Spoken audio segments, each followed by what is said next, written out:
Donc maintenant, on est dans une situation où c'est ce que vous dites qui renforce l'extrémisme. Quand vous dites que l'immigration pose un problème, il faut aussi parler des avantages de l'immigration.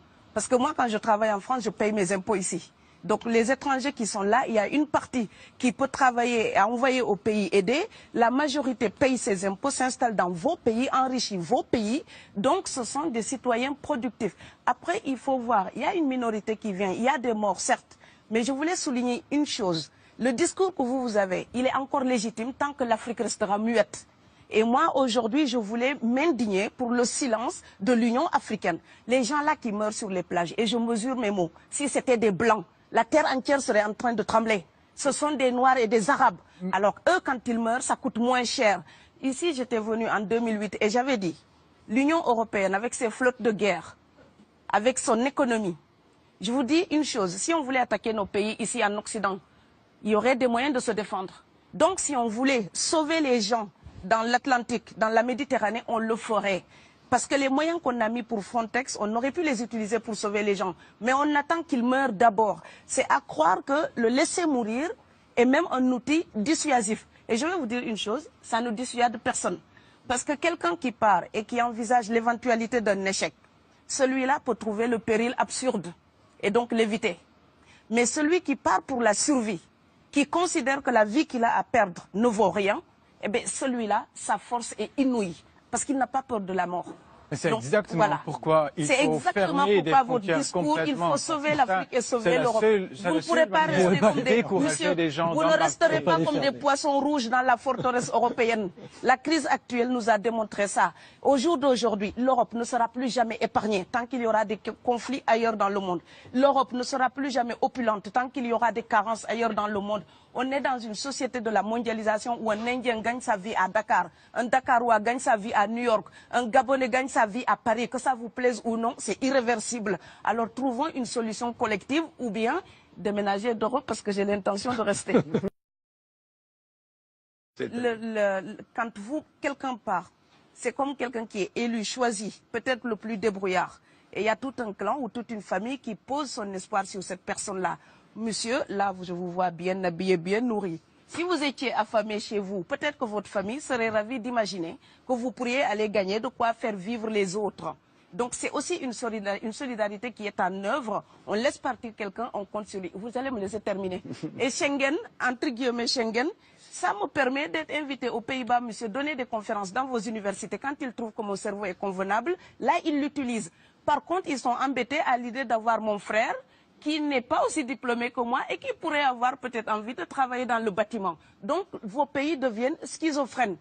On ne peut pas trier les gens comme ça avec les étrangers utiles et les étrangers néfastes. Et la deuxième chose que je veux dire aussi, c'est que les Européens, là, on voit des Africains qui viennent, d'accord? Ce mouvement, ce déplacement de population, on le voit. Mais on ne voit pas le mouvement des Européens allant vers les autres pays.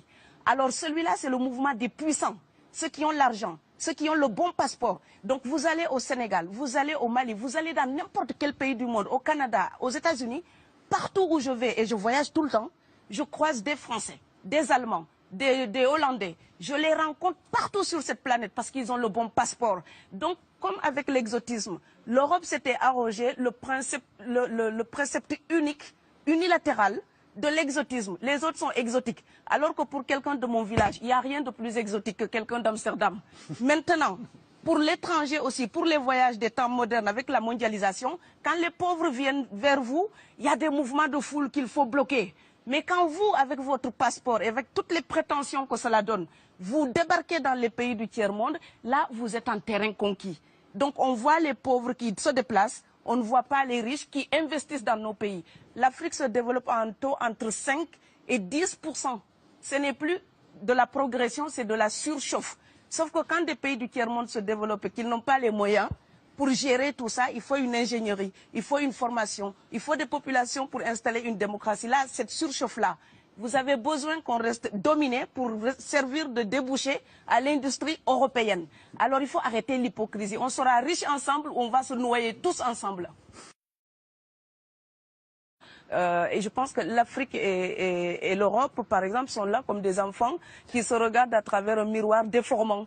Il serait enfin temps qu'ils se respectent, enfin qu'elles se respectent suffisamment pour que l'Europe arrête de nous envoyer ses déchets industriels pour construire avec nous de véritables industries, pour que l'Europe participe à ce développement et que l'Afrique, 60 ans après les indépendances, arrête de dire c'est la faute des autres. Au bout d'un moment, indépendance, c'est responsabilité. Si nous sommes vraiment indépendants en Afrique, nous sommes aussi responsables de notre destin. Et ça ne se fera pas sans les Européens et l'Europe ne s'en sortira pas sans l'Afrique parce que sinon nous serons un boulet que vous traînerez. Donc ce monde-là est lié et je pense que l'entente, je rêve d'une entente, d'une fraternité. Oui, je sais, ça fait bisounours. Mais il me faut garder cette utopie-là pour garder le courage d'écrire toutes les nuits. Parce que j'ai fait le vent de l'Atlantique il y a bientôt 12 ans.